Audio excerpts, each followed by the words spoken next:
Good morning. Welcome back to Dr. Shahin classes, and today I will deal the topic Antonio Gramsci and his theories, concepts. Antonio Gramsci is very important writer, and you have to study this writer in cultural studies. That is a unit for NET GRF examination, English literature. Okay. Uh, so here Antonio Gramsci, Antonio Gramsci, he was an Italian Marxist and philosopher, linguist, writer, journalist and politician. यानी कि जो Antonio Gramsci है वह Marxist philosopher है, linguist है, writer है, journalist है और पॉलिटिशियन भी है। तो ये सब हम देखेंगे और इनका जो इम्पोर्टेंट कॉन्सेप्ट्स है जैसे पावर है, हेगेमनी है, हिस्टोरिसिज्म है, ये सब हम पढ़ेंगे अभी। ठीक है, बस आप वीडियो के लास्ट तक देखेंगे। Now, he is also known for founding member of the Italian Communist Party and the General Secretary of the Italian Communist Party. यानी कि जो एंटोनियो ग्राम्सी है वह फाउंडिंग मेंबर है इटालियन कम्युनिस्ट पार्टी का, okay, and general secretary of Italian communist party. ठीक है, so his writing engage with Marxism, political theory, philosophy, history, sociology and linguist. यानी कि इनकी जो राइटिंग है वह किस चीज को एंगेज करता है, तो ये मार्क्सिज्म के बारे में भी लिखते हैं and he also talks about political theory, philosophy, history, sociology and linguist. So he wrote more than 30 notebooks. इन्होंने 30 नोटबुक से ज़्यादा लिखा है। 3000 पेजेस ऑफ हिस्ट्री इन्होंने लिखी है and analysis during his imprisonment, यानी इनको जेल की भी सजा मिली है। ठीक है, और हम आगे देखेंगे कि इन्होंने जेल के दौरान कैदी की हालत में कौन सी बुक लिखी और क्यों इम्पोर्टेंट है ये बुक और उसमें क्या क्या कॉन्सेप्ट्स इन्होंने दिया है। So Gramsci was imprisoned by the Italian fascist regime in 1926। यानी कि इनके टाइम में जब एंटोनियो ग्राम्सी थे तो फासिस्ट उस टाइम में रिजिम थी इटली में, okay, and that's why he was, because he didn't follow the ideology of fascism and that's why he was imprisoned। उनको जेल हुआ था। ठीक है, क्योंकि पॉलिटिक्स जैसा चल रहा होता है जिस देश में, आप उसके अकॉर्डिंग नहीं चलते हैं तो आपको क्या किया जाता है, आपको एंटी बना दिया जाता है, फिर आपको जेल में भी डाल दिया जाता है। So this is what happened with Gramsci, okay. As we know that the first fascist movement emerged in Italy during World War I। During World War I के टाइम में fascist emerge हुआ था और कहाँ हुआ सबसे पहला fascist movement, that is in Italy। Italy में हुआ था and subsequently spread through the other European countries and most notably Germany. और ये हर जगह उसके बाद से इटली में इमर्ज हुआ फासिस्ट मूवमेंट फर्स्ट टाइम, फिर वहां से अदर यूरोपियन कंट्रीज और जर्मनी में भी यह फैला। So the ideology of fascism is quite opposite to communism, hence Gramsci's ideologies were different from fascism. यानी कि ये तो कम्युनिस्ट पार्टी से बिलोंग करते थे, मार्क्सिस्ट हैं, तो इनका जो आइडियोलॉजी था वो फासिज्म से बिल्कुल ही अलग था, okay, and hence Gramsci's ideologies were different from fascism and तो कैसे अलग है? कम्युनिस्ट पार्टी, कम्युनिज्म में क्या होता है, कम्युनिस्ट पार्टी क्या होता है, तो एक communist society refers to a classless, stateless and moneyless society implying the end of exploitation of labor where the common ownership of the means of production is available। यानी कि जो कम्युनिस्ट सोसाइटी होता है वह एक ऐसे सोसाइटी को refer करता है, ऐसे सोसाइटी को निर्माण में बिलीव करता है जहाँ पे हर तबके के लोगों को इक्वल राइट्स हो, वह मनी लेस हो और वह क्लास लेस हो, उसमें कोई क्लास डिस्क्रिमिनेशन नहीं हो, स्टेट लेस हो, उसमें सबका इक्वल अप्रोच हो और उसमें जो किसी भी तरह का एक्सप्लॉइटेशन किसी को भी नहीं हो, लेबर को भी नहीं किसी तरह का एक्सप्लॉइटेशन हो। और उसके अपोजिट है फासिज्म। फासिज्म में क्या होता है कि fascism is a kind of dictatorship ना, यह डिक्टेटरशिप है फासिज्म। इसमें क्या होता है, वन पार्टी वन रूल होता है.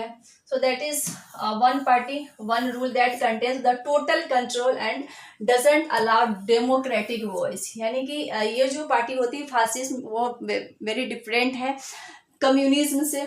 और इनकी एक पार्टी होती है और वही टोटल रूल्स को कंट्रोल करती है और डजेंट अलाउ डेमोक्रेटिक वॉइस. आपको इसमें कोई भी डेमोक्रेटिक वॉइस नहीं दिया जाता है. यानी आप अपने वॉइस को रेज नहीं कर सकते हैं. अगर रेज करते हैं तो आपको सप्रेस करके रखा जाएगा, आपको कंट्रोल करके रखा जाएगा, या आपके ऊपर बहुत सारे केसेस आ सकते हैं. So they suppress the oppositions to fulfil their aim. They use violence and police to control their power. यानी कि जो फासिज्म है यह क्या करते हैं कि यह इनका जो अपोजिशन होते हैं, क्योंकि हर पार्टी का कोई ना कोई अपोजिशन होता ही है, तो इनका जो अपोजिशन होता था तो उनको क्या करते थे, उनको ये सप्रेस करने के लिए उनको ये दबा के रखते थे, अपोजिशन को हमेशा सप्रेस करके रखें.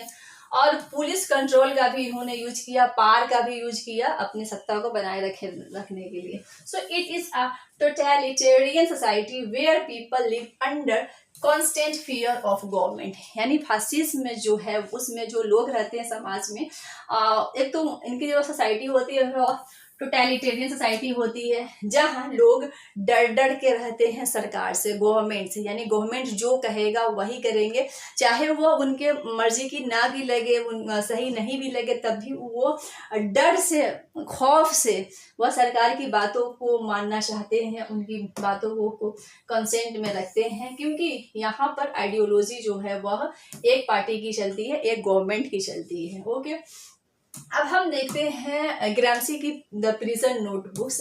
That is a very famous book, the prison notebook. Net exam में कई बार इसका पूछता है. प्रिजन नोटबुक मैच में भी पूछा हुआ है, मैच द फॉलोइंग में who wrote this book. So Gramsci wrote and it is a series of assess.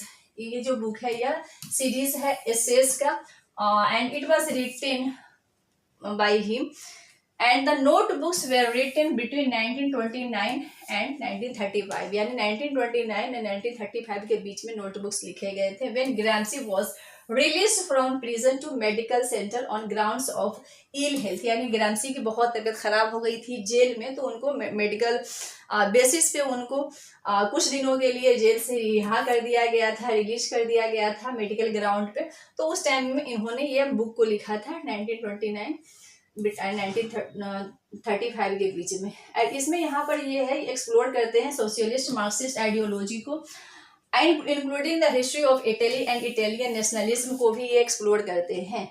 And the French revolution, fascism, historical materialism, folklore, religion, high and popular culture. यानी कि ये इतने सारे एलिमेंट्स को वो deal करते हैं इस बुक में. रिवॉल्यूशन को, फैसिज्म को, हिस्टोरिकल मटेरियलिज्म को, रिलीजन को, and high and popular culture को. Okay, so Gramsci was released from prison and admitted to hospital when he became very ill, and eventually died on 27th of April 1937 at the age of 46. ही बहुत ही कम as में इनकी death हो गई 46 में.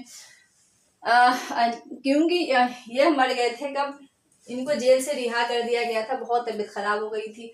when he became very ill.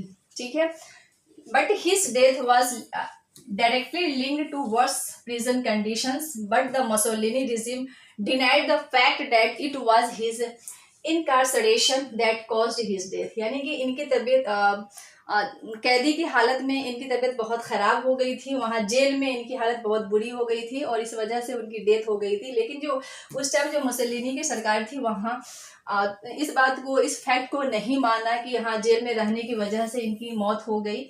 इनका कहना था कि इस वजह से नहीं हुई है. ठीक है, इन्होंने मुसोलिनी जो था उस टाइम का जो रूल कर रहा था वहाँ, वह इस फैक्ट को डिनाई कर दिया, उसकी डेथ को. ठीक है, and his death now what was that as we know that it was the Mussolini regime was a totalitarian dictatorship in Italy. उस टाइम जो मुसोलिनी का जो वहाँ था वह totalitarian dictatorship था इटली में, और वहाँ पर जो था नेशनल फासिस्ट पार्टी को इन्होंने क्रिएट किया था रूल करने के लिए. सो अकॉर्डिंग टू ग्रामसी, अब ग्रामसी क्या कहते हैं, ग्रामसी हालांकि जो फासिज्म था, जो मुसोलिनी की जो रिजीम थी, मुसोलिनी की जो फासिस्टवादी जो उनकी नीति थी उसके काफी खिलाफ रहे Antonio Gramsci as a writer, as a politician and according to Gramsci. इसलिए ग्रैम्सी कहते हैं कि all men are intellectuals but not all men have in society the role of intellectual. बहुत ही अच्छी कोटेशन इन्होंने दिया है कि हमारे समाज में जो है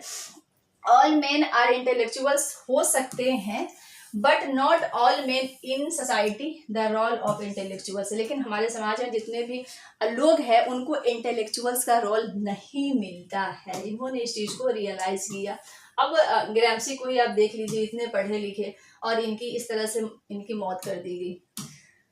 So he divides intellectuals into two main categories, traditional intellectuals and organic intellectuals। यानी ग्रैम्सी जो है वो इंटेलेक्चुअल्स को दो भाग में बांटते हैं। एक तो कहते हैं कि ये ट्रेडिशनल इंटेलेक्चुअल्स होते हैं और दूसरा जो होते हैं वो ऑर्गेनिक इंटेलेक्चुअल्स होते हैं। So who function their respective way, जो कि दो हमारे समाज में दो तरह से फंक्शन करते हैं। The traditional intellectuals include clergy and professors intellectuals. यानी कि जो ट्रेडिशनल इंटेलेक्चुअल्स है वो वाकई में इंटेलेक्चुअल्स होते हैं, जैसे क्लर्जी एंड प्रोफेसर जो कि ज्ञानी होते हैं। Who consider themselves as independent of social class. इनको ज़्यादातर समाज की जो आइडियोलॉजीज होती है इनसे ज़्यादा इनको ये मतलब नहीं रखना चाहते हैं, ठीक है, जो कि they consider independent of social class, while organic intellectuals are those who are created by the dominant class to serve its purpose and act within the system, such as capitalist class creates organic intellectuals like engineers, managers, bankers to maintain its power। ये बहुत अच्छी बात कही है इन्होंने कि जो organic intellectual होता है, दूसरा तबका होता है हमारे समाज में, वह क्या है, उसको क्रिएट किया जाता है डोमिनेंट क्लास के द्वारा। यानी कैपिटलिस्ट जो है ऐसे लोगों को क्रिएट करते हैं अपने पर्पस को सर्व करने के लिए, अपने इंटेंशन को सर्व करने के लिए एक सिस्टम के अंदर में। Such as class creates organic intellectuals में क्या है, engineers, managers, bankers to maintain its power. यानी कि यही लोग हैं जो कि इनकी कैपिटलिज्म को बढ़ाने में इनको मदद करते हैं और कैसे जो वर्किंग क्लास है उसको एक्सप्लॉइट करके और कैसे आगे बढ़ना है ये कैपिटलिस्ट को यही सिखाते हैं, ठीक है, जो ऑर्गेनिक इंटेलेक्चुअल्स होते हैं वो। अब हम बातें करेंगे ग्रैम्सी's थियरी का। ग्रैम्सी का थियरीज काफी फेमस है। ओके, सो इनकी फर्स्ट थियरी जो है वह है हेगेमनी। हेगेमनी नेट एग्जाम में हेगेमनी भी पूछा जा चुका है। What is hegemony? So Antonio's theory of cultural hegemony tells us how the ruling capitalist class bourgeoisie employ cultural institution in order to maintain power in capitalist society. यानी ये कहते हैं कि इनकी जो थियरी है कल्चरल हेगेमनी का, वह कहता है कि कैसे जो रूलिंग क्लास है, जो कैपिटलिस्ट क्लास है, वह कल्चरल इंस्टीट्यूशन को एम्प्लाई करते हैं, यूज करते हैं पावर को मेंटेन करने के लिए। Okay, so Gramsci through this concept clarifies that the how the dominant ruling class maintains power not just through force but by securing the consent of subordinate classes through ideologies, leadership and cultural influence by establish its values and beliefs and norms। यानी कि ग्रैम्सी कहते हैं कि जो capitalist है वह किसी भी आइडियोलॉजी को प्रमोट करने के लिए सिर्फ वह पावर का या फोर्स का यूज नहीं करते हैं, इस्तेमाल नहीं करते हैं, लेकिन जो सबऑर्डिनेट क्लास है उसको किसी भी तरह से उसके कंसेंट के थ्रू करते हैं, उनके सहमति के द्वारा करते हैं, उनकी आइडियोलॉजी को किसी तरह से मैनिपुलेट करवा करके। तो कैसे करते हैं? कल्चरल इन्फ्लुएंस के द्वारा करते हैं, by establish its values, beliefs and natural in universal thoughts through civil society. यानी स्कूल है, मीडिया है, कल्चर है, इनके थ्रू जो है यह वैल्यूज को प्रमोट करके वर्किंग क्लास के अंदर में कॉन्सेंट को क्रिएट करके या क्या करते हैं, आइडियोलॉजी को प्रमोट करते हैं। So Gramsci believes that hegemony is not fixed, it must be constantly maintained. यह फिक्स नहीं है बल्कि यह कॉन्स्टेंटली यह चेंज होता रहता है। ओके, अब हम देख लेते हैं ग्रैम्सी की नेक्स्ट थियरी क्या है। सो ग्रैम्सी की जो नेक्स्ट थियरी है वह है power. Power is very important theory which Antonio Gramsci talked. So in Marxist concept, power remains in the hands of capitalist or the dominant class who use by means of knowledge and institutions। इन्होंने बहुत अच्छी बात की है। ये कहते हैं power के कंसेंट के थ्रू की जो पार है यानी कि जो शक्ति है वह किसके हाथ में होता है, it remains in the hands of the capitalist के हाथ में होता है हमारे समाज में, और जो डोमिनेंट तबका होता है, डोमिनेंट क्लास होता है, उसके हाथ में होता है। और वही लोग पार का यूज करते हैं और इंस्टीट्यूशंस के through, bye means of knowledge और इंस्टीट्यूशन के थ्रू, नॉलेज के थ्रू और इंस्टीट्यूशन के थ्रू वह इसको यूज करते हैं। ओके, हाँ, दैट्स वाई आपने फूको को पढ़ा होगा, मिशेल फूको को, what he said that power is knowledge and knowledge is power. यहाँ यानी कि नॉलेज जो ज्ञान है वो शक्ति है, शक्ति ज्ञान है। ओके, सो इसी तरह से आपको यहाँ देखने को कुछ मिल रहा है। सो ग्रैम्सी's theory of power is rooted in the concept of hegemony, where the dominant class or the ruling class maintain power not through force alone but also use institutions। यानी कि जो कुछ इंस्टीट्यूशंस होते हैं, जैसे एजुकेशनल इंस्टीट्यूशन है, school है, religion, language है, पेट्रियार्की है, मीडिया है, चर्च है, तो यहाँ पर ये लोग क्या करते हैं कि यहाँ ऐसे इंस्टीट्यूशन के थ्रू ये लोग क्या करते हैं कि पार को एस्टेब्लिश करते हैं। ठीक है, बाय फोर्स के थ्रू नहीं करते हैं, बल्कि मैनिपुलेट करके, आइडियोलॉजी को कॉन्सेंट करके प्रोमोट करते हैं। ठीक है, और उसके लिए इन्होंने मीडियम जो है इंस्टीट्यूशन, कौन सा इंस्टीट्यूशन का यूज करते हैं, तो ये language, religion, patriarchy, media, educational institution, क्योंकि आपको पता होगा कि ये सब ऐसा जगह इंस्टीट्यूशन है जहाँ से लोग इन्फ्लुएंस सबसे ज़्यादा होते हैं। तो जहाँ से लोग सबसे ज़्यादा इन्फ्लुएंस होते हैं वहीं पर ये अपने आइडियोलॉजी को प्रमोट करते हैं, ताकि पार बढ़े, पार, कैपिटलिस्ट की पार को, आइडियोलॉजी को प्रमोट कैसे किया जाता है। ठीक है, नेक्स्ट इज हिस्टोरिसिज्म। हिस्टोरिसिज्म जो है वह एंटोनियो ग्राम्सी की यह इंपॉर्टेंट थियरी है, concept. Gramsci was an emphatic proponent of historicism which he described this term in his prison notebook. जैसा कि हम लोग देखें कि इनका प्रिजन नोटबुक काफ़ी इंपॉर्टेंट बुक है, और इसी बुक में इन्होंने हिस्टोरिसिज्म कॉन्सेप्ट को डेवलप किया है। ठीक है, so through this concept Gramsci argues that all meaning is traced from the relation between human practical activity and the objective historical and social process of which is a part। यानी इनका कहना है कि कोई भी जो मीनिंग है उसको ट्रेस कहाँ से किया जाता है, तो ह्यूमन प्रैक्टिकल एक्टिविटी, एक तो ह्यूमन प्रैक्टिकल एक्टिविटी, और दूसरा है हिस्टोरिकल एंड सोशल प्रोसेस, जो हिस्टोरिकल और सोशल प्रोसेस होता है उसके बीच, और एक है ह्यूमन प्रैक्टिकल एक्टिविटी, इनके बीच किसी भी मीनिंग को ट्रेस किया जाता है। Means ideas can not be understood outside their social and historical context. बहुत अच्छी बात कही है इन्होंने, कोई भी मीनिंग या आइडिया को आपको समझना है तो बिना सोशल और हिस्टोरिकल कॉन्टेक्स्ट को आप नहीं समझ सकते, यानी आइडिया को आप हिस्टोरिकल और सोशल कॉन्टेक्स्ट से आप दूर नहीं रख सकते, सेपरेट नहीं कर सकते हैं आप, because when they were produced it is very important. यानी कोई भी आइडिया कब प्रोड्यूस किया गया उसका हिस्टोरिकल रूट जानना बहुत ज़रूरी होता है, क्योंकि हिस्टोरिकल और सोशल रूट जो है किसी भी आइडिया से डायरेक्टली लिंक होता है उसको क्रिएट करने में। So they are interdependent and interconnected. यानी कि कोई भी जो जैसे कि हम लोग कैसे देखते हैं लिटरेचर जो है कैसे सोशल और पॉलिटिकल जो कॉन्टेक्स्ट है उससे जुड़ा होता है, इंटरलिंक्ड होता है, इंटरडिपेंडेंट होता है, उसी तरह से क्या कहना है कि कोई भी जो आइडियोलॉजी होता है, कोई भी जो मीनिंग होता है उसको हम सोशल या हिस्टोरिकल कॉन्टेक्स्ट से अलग रखकर हम नहीं समझ सकते। हमें हिस्टोरिकल और सोशल कॉन्टेक्स्ट में जाना ही पड़ेगा कि वह आइडिया या वह आइडियोलॉजी या कॉन्सेप्ट कब क्रिएट किया गया और इसका हिस्टोरिकल और सोशल रूट क्या है। So the concepts by which we organize our knowledge of the world do not drive primarily from our relations to objects but rather from the social relations between the users of the concepts। यानी कि जो कोई भी जो ideology होता है, कोई भी जो नॉलेज होता है वर्ल्ड का, वह वहाँ से ड्राइव नहीं करता है उस ऑब्जेक्ट से, बल्कि सोशल रिलेशंस से उसके आइडिया को हम समझते हैं, and between the users of the concept, यानी उस कॉन्सेप्ट का जो यूजर्स है उससे लिंक होता है। सो एन आइडिया और theory can be said to be true when in any given historical situation। यानी ओवरऑल ये यही कहते हैं कि कोई भी जो आइडिया या थियरी है वह सच साबित तभी होगा जबकि वह किसी भी हिस्टोरिकल सिचुएशन में वह दिया गया हो, हम उससे सेपरेट नहीं करते हैं।